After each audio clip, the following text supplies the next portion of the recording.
Let's get ready for another episode of Hometown Family Plot Cemeteries.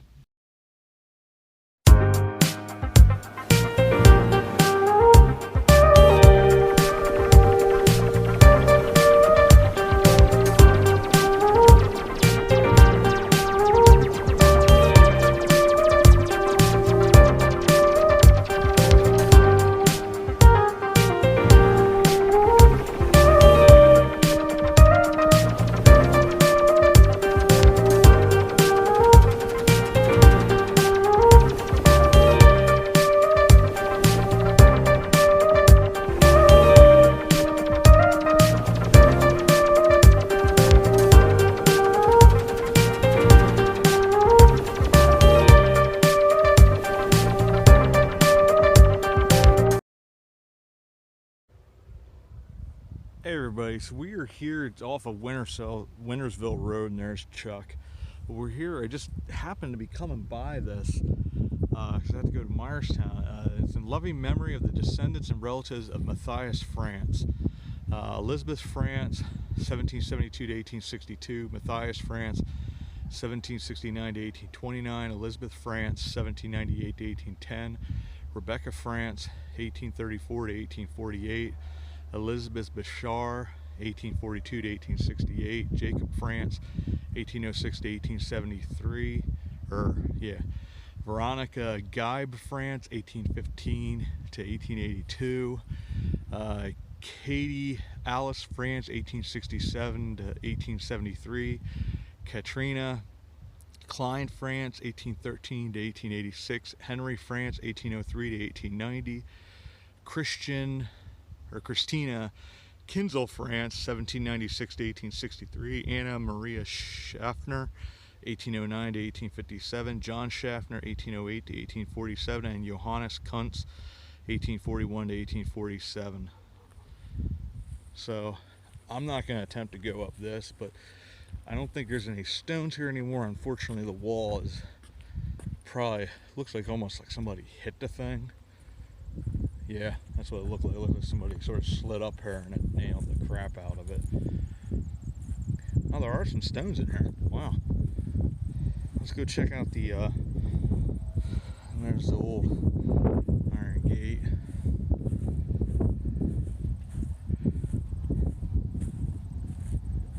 Christian Frantz, 1685, Basel, Switzerland, 1738, Cocalico, Pennsylvania, arrived Philadelphia. The ship was Samuel, August 11th, 1732, in memory of his early descendants who are buried here, the Frantz clan, 1995.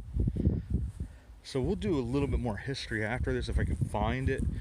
Otherwise, this will be the video. But just look how beautiful that stone is, the carving. It's all in German, but one of the Frantz clan. I looked up on for some of these different cool family cemeteries. It's a shame the rock got busted off there. But I did see this one previously. I just somebody's probably driving drunk or something like that. There's Johannes Kurtz, 1841 to 1847. I'll see if I can find some more history on the Frantz clan and add that in after I take a couple pictures here. I like how they have the sunburst up on the top there. A lot of these stones you just unfortunately can't read. The old ones. Here's a bunch of them that you can read, that you can see the Frantz name. Sure, there were more stones here, just unfortunately over time, whether it's vandalism or just age.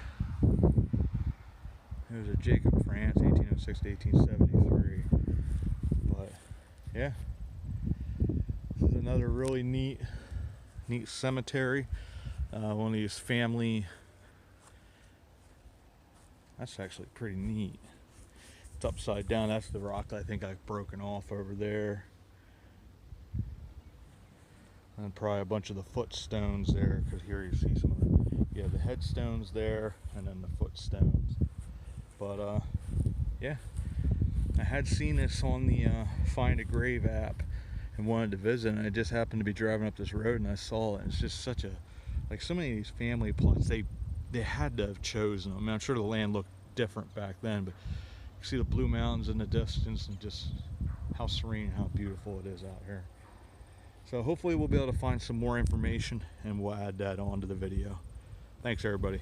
All right, so there's actually decent amount of information about the Frantz family. I'm going to do this more just sort of their founding, of them coming to America, and talk maybe about a couple things that I have been able to ascertain.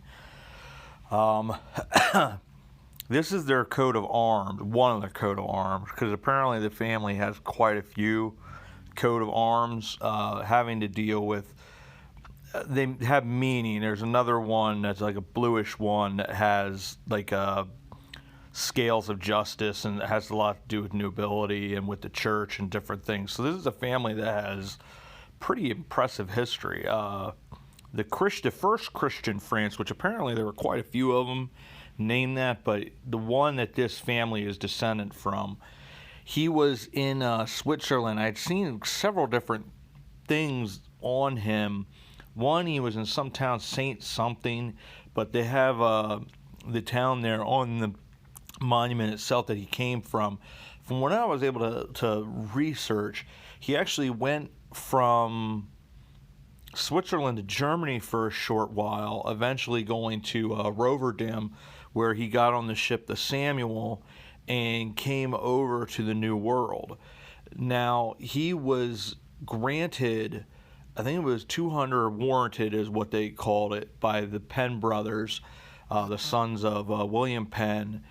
He was warranted 235 acres, I believe, and he was in Cacalco or Lancaster City, and that's sort of how he got his connections. And unfortunately, he died in 1738. I think he got warranted the land in like 1732 in that general region, but he never made it there to actually claim the land. So his son, Christian Frantz II, he actually came over then from Switzerland to Philadelphia, and then came and requested that he would be able to take over that warrant of land.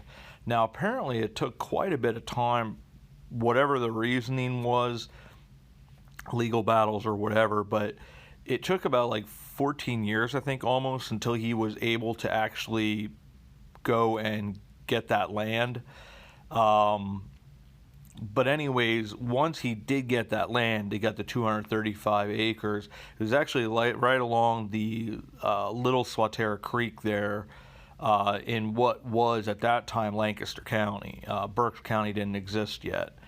And he wound up building a farm there, and basically the Frantz family, the people that were in the cemetery, sort of had farms all over the area. They actually had a Frantz family tannery in Fryestown, which is not that far away, that I was able to gather as well. They actually have a really, really cool family website. They have their regular reunions and things of that nature. They have one on a page on Facebook, but they also have a regular page. And it's one of those cool families that several members, like in the Heilman family that we've talked about, they've done these genealogy type books and really have preserved their family history. So that's why I say we will do a video not just on the cemetery, but we'll do one on this Frantz family, delve deeper. I'm just going to take a little bit more time to get those genealogy reports to see everything. But yeah, and they just sort of stayed in the area, and there was a Christian Frantz III, because they have pictures of the farm that was built, I guess it was around 1760. Now the picture is not from that, but it's the same farm, and then they showed a present day picture that it's still apparently in the family, the original farm, which is really quite cool, because we had visited Schaefer Farm Cemetery north of Myerstown, and unfortunately the farm was no longer in the family's owning that farm anymore, and which would explain why, you know, the cemetery had sort of not been taken care of terribly great. Whereas this, I would assume, is still on Frantz ownership. So they're taking care of, like, really, except for, I'm assuming it was a drunk hit the wall in that corner, which I'm sure they'll repair all that, but it is a shame that that was hit and one of the tombstones was taken out as well. But we'll go more into their history at another time. We'll actually go into the several coats of arms as well, because in the book that I was looking at, which I may even buy the book just because I find that so cool, they go into what each of the individual, the symbology, I guess is the best way to put it, of the coat of arms, what they mean. I think the one coat of arms was awarded, they have the specific name of the Frantz family member. I think it was on Augustus Frantz. That was like 1430 that it was awarded for the first time. But there's, like I said, there's a red one, there's a blue one. Those are the two that I've seen.